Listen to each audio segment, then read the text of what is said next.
eyləyər mi çarə? Sevinər bu bəxtiqarə, bircə dəfə baxsa bəri.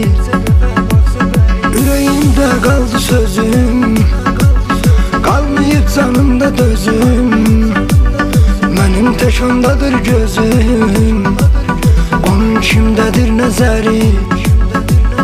Elə sevirəm bir nəfəri, ölürəm ondan ötəri. Görən bilirmi o pəri, ölürəm ondan ötəri.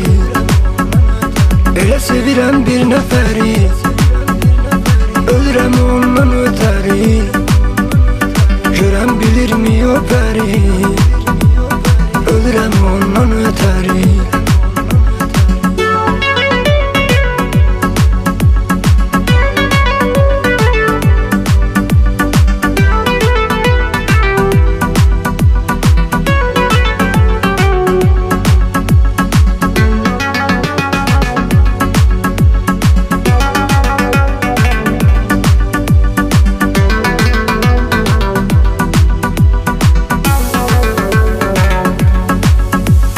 Bilsə zülfü qarə neylər, bəlkə dərdə çarə eylər.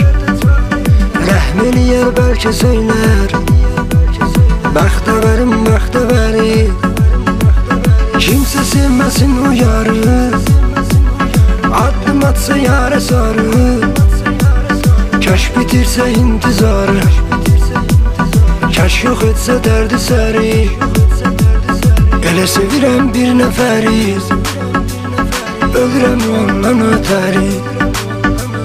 Görən bilirmi o pəri, ölürəm ondan ötəri.